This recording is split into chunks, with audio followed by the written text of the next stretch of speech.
Bismillahirrahmanirrahim. Assalamualaikum warahmatullahi wabarakatuh. Innal hamdalillah nahmaduhu wa nasta'inuhu wa nastaghfiruh wa na'udzu billahi min syururi anfusina wa sayyiati a'malina. May yahdihillahu fala mudhillalah wa may yudlil fala hadiyalah. Wa asyhadu an la ilaha illallah wahdahu la syarikalah wa asyhadu anna Muhammadan abduhu wa rasuluh wa safiyuhu min khalqihi wa khaliluh wa salawatu rabbi wa salamuhu alaihi wa ala alihi wa sahabatihi wa man istanna bi sunnatihi wa iktafa atharahu ila yaumil qiyamah. Ya ayyuhalladzina amanu taqullaha haqqa tuqatih wa la tamutunna illa wa antum muslimun. Amma ba'du, ikhwati al-afadil, saudara-saudara kaum muslimin yang dirahmati Allah tabaraka wa taala, pada kesempatan pagi hari ini alhamdulillah kita bisa menjalankan aktivitas kita.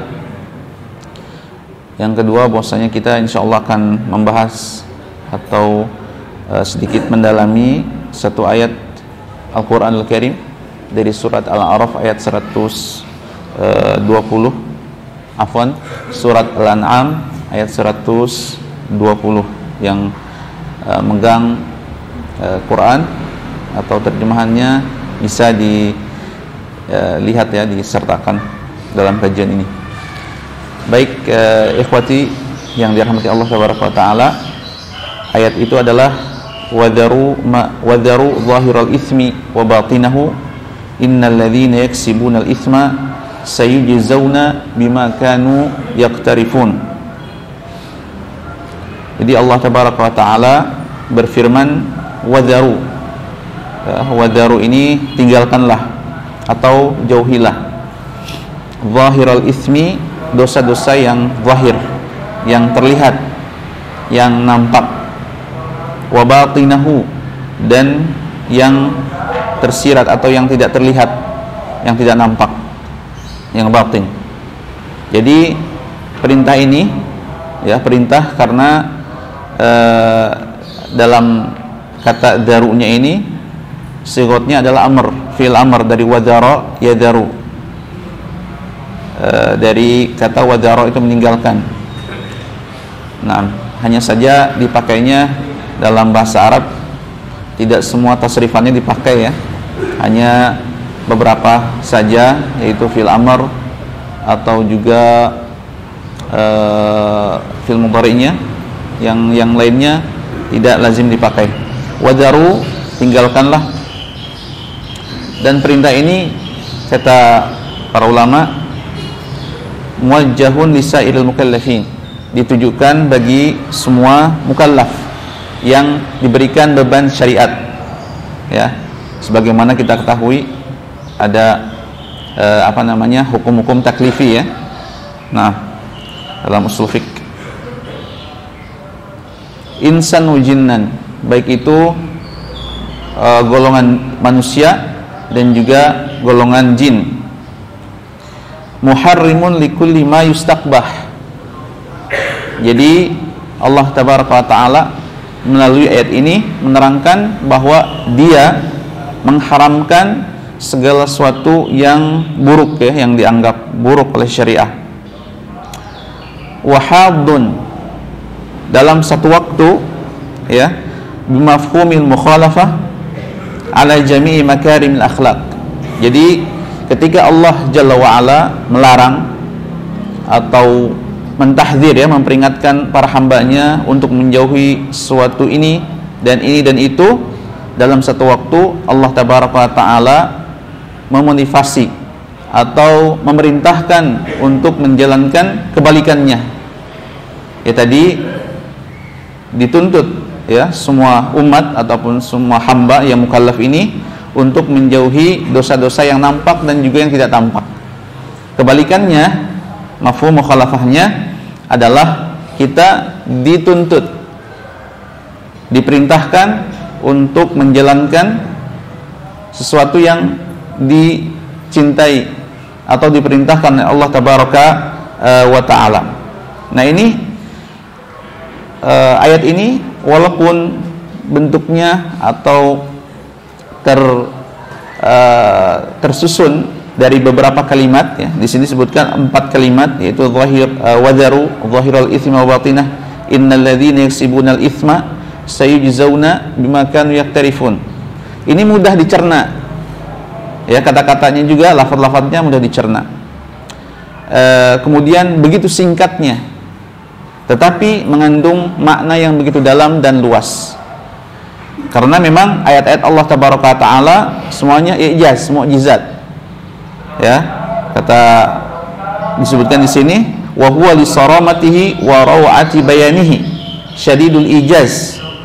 Jadi sangat singkat, tegas, padat makna, dan kalau ditadaburi ini begitu luas ya, dan penuh makna dan poin-poin fawaid yang sangat banyak sekali.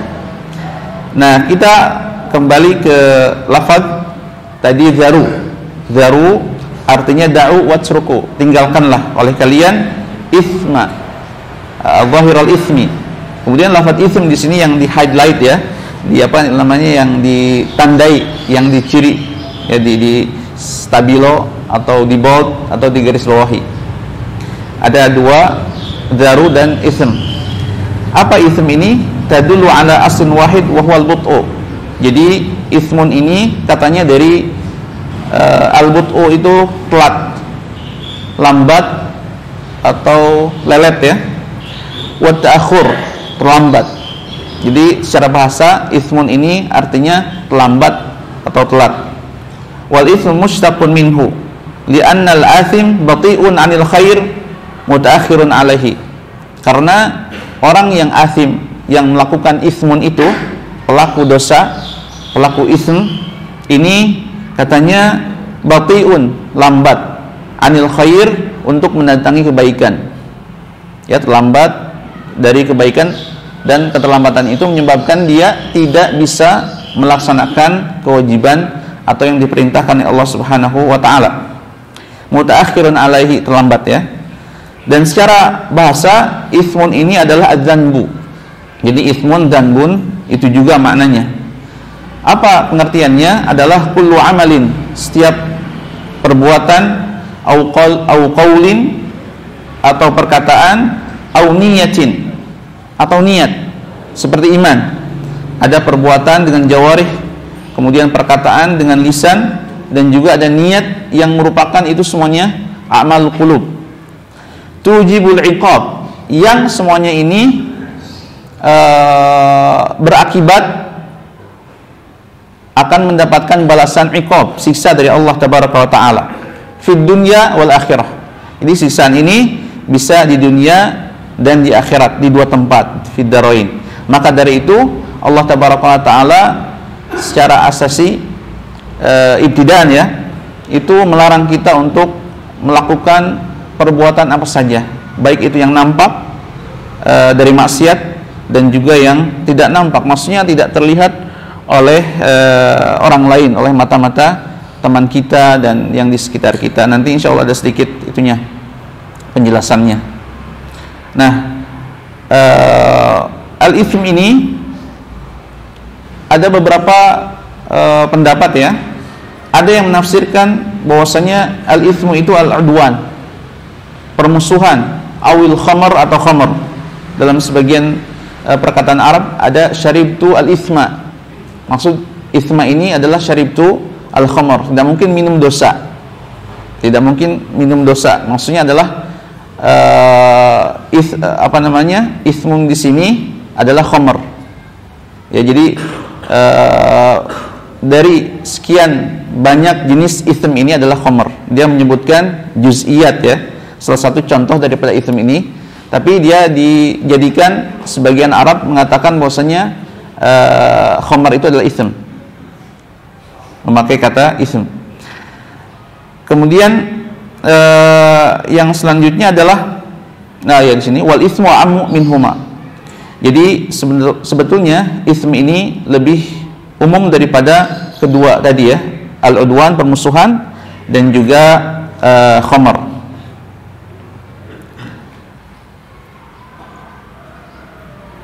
Kemudian kalau kita lihat konteks daripada ayat ini ya, konteks daripada ayat ini bahwasanya ayat ini diletakkan atau kita baca setelah kita membaca ayat sebelumnya ya. Jadi Allah Tabaraka Ta'ala mencela orang-orang musyrikin yang menolak untuk memakan sembelihan yang dibacakan bismillah ataupun nama Allah Tabaraka Ta'ala. Ayatnya adalah wa ma lakum alla ta'kulu. Kenapa kalian alla ta'kulu, tidak memakan mimma dzukira smullahi alaihi, apa-apa yang disembelih yang menggunakan nama Allah Tabaraka wa taala, wa qad fassala lakum ma harrama alaikum. Sedangkan yang diharamkan, kemudian yang tidak diharamkan, Allah sudah mentafsirnya, sudah merincinya, ya, sudah merincinya. Sampai dalam ayat ini Allah pun merincikan wa qad fassala lakum ma harrama alaikum illa maddurirtum alaihi, kecuali yang tidak jadi ithm ini sesuatu yang darurat untuk dimakan ataupun yang disantap yang tidak memakai bismillah tadi. Jadi sembelihan yang tidak disebut nama Allah ketika dikonsumsi ataupun dimakan, maka itu adalah ithm, dosa, kecuali yang kita ini dalam keadaan darurat ya. Kalau darurat maka ini boleh ya.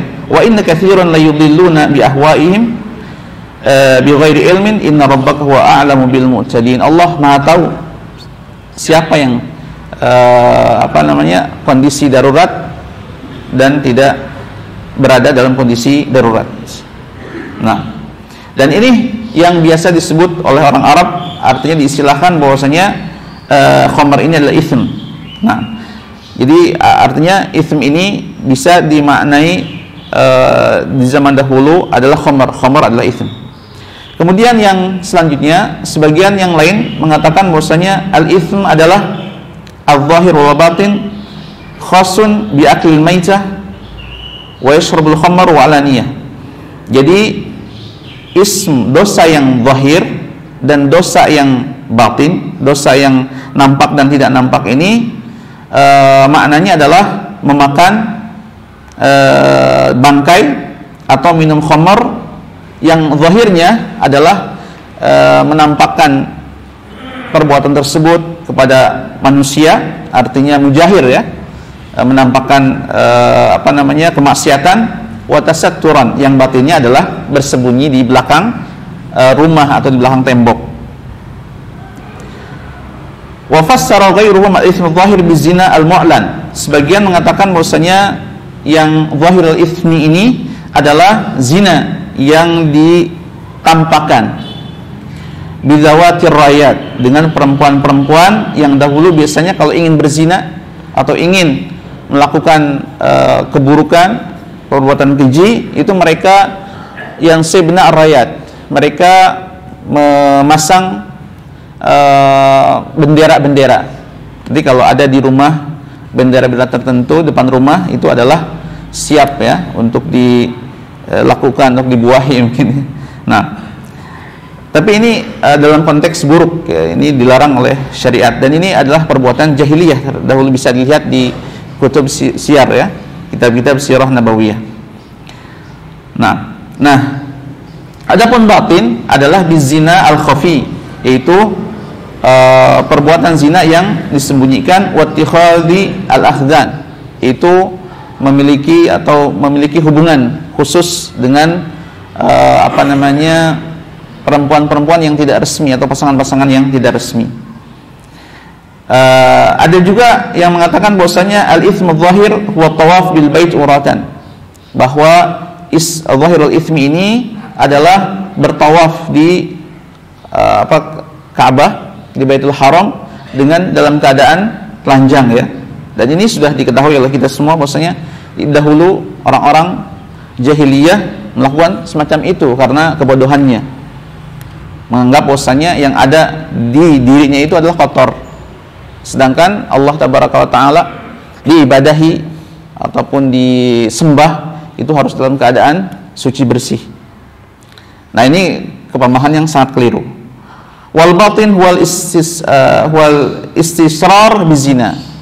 Adapun batinul itsmi adalah bersembunyi ya, bersembunyi melakukan perzinaan. Akan tetapi syabab, jamaah sekalian, al-ibratu bi umumil lafzi la bi khususis sabab, bahwa ibrah, pelajaran yang dapat diambil ataupun dipetik dari ayat ini adalah umumul lafz. Jadi lafaznya itu umum. Itu yang disebutkan tadi, zina yang terang-terangan, kemudian menjalin hubungan gelap dengan pasangan yang tidak resmi, yaitu tanpa nikah, termasuk di dalamnya pacaran, ya kan? Pacaran bagi yang biasanya, bagi yang belum menikah kan, yang sudah menikah namanya selingkuh, sehingga ukubahnya di dunia kan berbeda. Yang satu dijilid atau diasingkan, yang satu lagi yang sudah menikah, yang selingkuhannya ini itu kan dirajam sampai nyawanya hilang, rajam ya. Nah, lebih berat, tapi sama-sama membangun atau melakukan hubungan gelap ya, hubungan gelap. Nah, ini sebenarnya semua dosa, baik itu terang-terangan ataupun tidak terang-terangan. Hanya saja kalau kita klasifikasikan zahiral itsmi wa batinal itsmi, ini memang tidak satu derajat. Artinya ketika seseorang ada dua orang, yang satu mujahir, yang satu masih bersembunyi-sembunyi dalam melakukan kemaksiatannya, tentu beda. Yang mujahir jelas Allah tabaraka wa taala melalui lisan nabinya tidak dimaafkan kan. Nah, mu'afan ya, kullu semuanya mu'af, dimaafkan kecuali mujahir. Nah, orang-orang yang tidak mujahir, yang melakukan batinal itsmi, ini tentu walaupun dua-duanya buruk, ada sedikit kebaikan. Artinya keburukannya untuk dirinya sendiri di hadapan Allah tabaraka wa taala jelas suatu kehinaan. Tetapi ketika dia mujahir, memperlihatkan perbuatan maksiat tersebut, keburukan tersebut, dia dapat sesuatu yang double. Pertama, kehinaan dan ancaman oleh Allah tabaraka wa taala berupa siksa di akhirat nanti, dan bahkan mungkin di dunia kalau disegerakan. Dan juga double adalah mendakwahkan, mengajak orang lain ataupun mencontohkan. Bukankah hadis Nabi SAW dalam yang lain, dalam satu riwayat dikatakan, man sanna fil islami sunnatan sayyi'ah, ya kan? Ada perbuatan yang ditiru, perbuatan baik akan menjadi kebaikan, dan dia mendapatkan double pahala. Ketika perbuatan tersebut buruk kemudian diperlihatkan kepada orang lain, apalagi ditiru oleh orang lain, maka dia mendapatkan double dosa.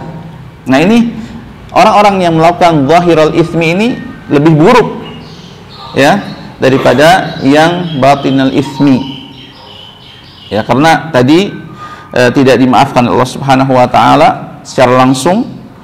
Kemudian juga ada potensi untuk diikuti oleh orang lain, dan ada potensi juga kalau memang sudah biasa mujahir, ini akan mengakibatkan, mendorong seorang menghalalkan daripada dosa tersebut. Jika sudah menghalalkan dosa tersebut, maka ini sudah berpindah yang tadinya seorang beriman menjadi seorang yang tidak beriman, luntur karena istihlal tersebut terhadap dosa-dosa yang mereka kerjakan. Sebagai contoh keburukan misalnya, ada episode baru, misalnya musalsalat ya, drama-drama tertentu, dia share atau berikan beritanya kabarnya kepada yang lain, sehingga yang lain mengikuti dan tahu jadwal terbaru, misalnya episode terbaru. Nah, ini bisa kita ambil faidah ya, yang pelajaran yang agar kita tidak berbuat semacam itu. Yang pertama, dia melakukan keburukan, dapat dosa 1. Yang kedua, memberikan sunnah sayyi'ah. Yang ketiga adalah dia sudah naik level dari tadinya batinul itsmi menjadi zahirul itsmi. Ya, jadi memperlihatkan, jadi bangga dengan keburukan tersebut. Ya. Dan memang batinul itsmi ini ketika dilakukan terus-menerus tanpa ada evaluasi taubat dari pelaku tersebut, dia akan mengarah pada zahirul itsmi, akan jadi mujahir kalau tidak segera diobati, diterapi. Di antaranya bentuk terapinya adalah mentadabburi ayat-ayat Allah tabaraka wa ta'ala. Banyak lagi hal-hal yang mengarah pada itu. Nah, jadi jangan sampai bangga dengan keburukan, apalagi ditampakkan dengan hal-hal yang tadi dicontohkan. Nah, kemudian oleh sebab itu, karena Allah Subhanahu wa ta'ala melarang segala bentuk kemaksiatan atau pelanggaran, baik itu yang zahirnya atau batinnya, ya, Allah tabaraka ta'ala mengakhiri ayat ini dengan innalladzina yaksibunal itsma. Sesungguhnya orang-orang yang melakukan upaya al-itsm, perbuatan dosa, sayujzauna, mereka akan dibalas oleh Allah Subhanahu wa taala bima kanu yaqtarifun, terhadap apa-apa yang mereka perbuat. Di sini Allah mengungkapkan orang yang melakukan pelanggaran dosa maksiat, baik itu yang bentuknya batin ataupun zahir, dengan kata-kata yaksibun, al-kasb, tidak ya'malun atau yaktarifun atau ungkapan-ungkapan dengan lafaz-lafaz lain. Nah, sedangkan kasb ini biasanya diungkapkan oleh seseorang hamba yang mencari rezeki, ya, mencari rezeki. Jadi kalau kasb itu biasanya ada makna upaya, ya, menghabiskan waktu, tenaga demi mendapatkan sesuatu. Jadi di sini sebenarnya lebih ablaq, lebih mengena lagi, lebih memberikan tekanan untuk meninggalkan berbagai bentuk dosa tadi, baik yang terlihat oleh orang atau di balik tembok kita. Agar tidak apa? Jadi orang-orang yang benar-benar berupaya keras untuk mendapatkan dosa.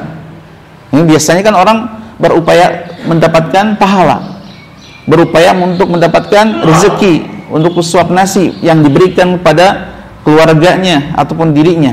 Kan tidak bisa dengan santai mencari rezeki, tidak bisa dengan santai.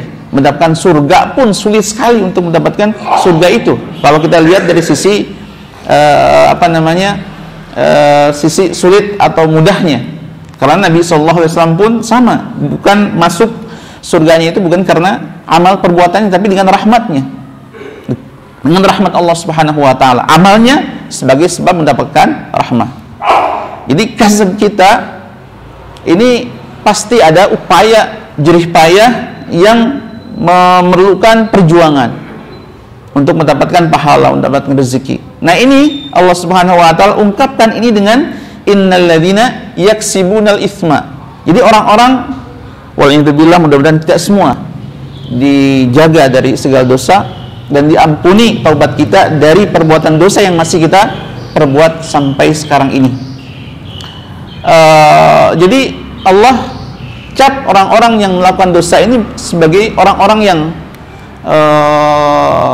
bekerja keras dalam melakukan dosa. Nah, padahal dosa ini berseliweran, ya, artinya datang ke kita dengan bentuk godaan yang bervariasi. Apalagi sekarang dosa-dosa ini sangat mudah sekali. Kalau dulu sulit untuk mendapatkan dosa, kalau sekarang dosa ini sangat mudah sekali dan cenderung lebih aman. Ya, jadi peluang-peluang untuk melakukan batinul itsmi ini sangat besar sekali peluangnya, terutama di zaman digital in modern ini. Jangan sampai kita masuk ke cakupan ayat ini. Wal'iyadzubillah. Nah, dan itsmi ini sebenarnya babitnya atau kapan sesuatu itu dikatakan itsm, tafsilannya ini kayaknya tidak cukup, ya. Ada cakupan dosa itu ada dengan jawarih, kemudian ada dengan niat, dan ada juga ucapan. Tetapi yang pasti babitnya atau kapan sesuatu itu disebut dosa, sebenarnya diri kita yang masih ada nabdu atau nabid al-iman, yang mempunyai denyut iman di dalam hatinya, ini pasti akan merasa atau tahu jawabannya. Hatta perkara yang syubhat, yang mungkin samar-samar, ini ketika mengembalikan itu semua ke dalam hati kita, syaratnya masih ada denyut iman. Kalau denyut imannya semakin melemah dan bahkan mungkin tidak ada, dia tidak bisa menjelaskan atau tidak akan menemukan jawaban bahwa ini adalah hak dan batil, ini adalah haram dan halal. Terkadang lisan kita bisa berdusta, bertanya pertanyaan semacam ini, meminta fatwa ini dan itu, padahal sebenarnya tidak semacam itu. Dalam sela-sela pertanyaan kita ada tabrir, ada pembenaran, agar jawaban yang muncul atau keluar dari syekh atau dari murabbi kita ini mengarah ke yang kita mau. Dalam satu waktu ketika kita bertanya kepada hati kita, ini sebenarnya tidak itu pertanyaannya, dan kita pun sudah tahu jawabannya bahwa itu adalah haram, bahwa itu tidak boleh, bahwa itu ada hanya alasan saja. Nabi SAW pernah menegaskan dalam hadisnya terkait dengan al-ithmu ma haka fi sadrika. Ithm ini, dosa ini adalah sesuatu yang membuat kalian tidak nyaman. Ya, jadi dada kamu tidak nyaman, dada kita ini tidak nyaman. Resah ya, yang meresahkan dada kita. Wa karihta ayyattali 'alaihin nas, dan engkau tidak suka kalau orang lain melihat.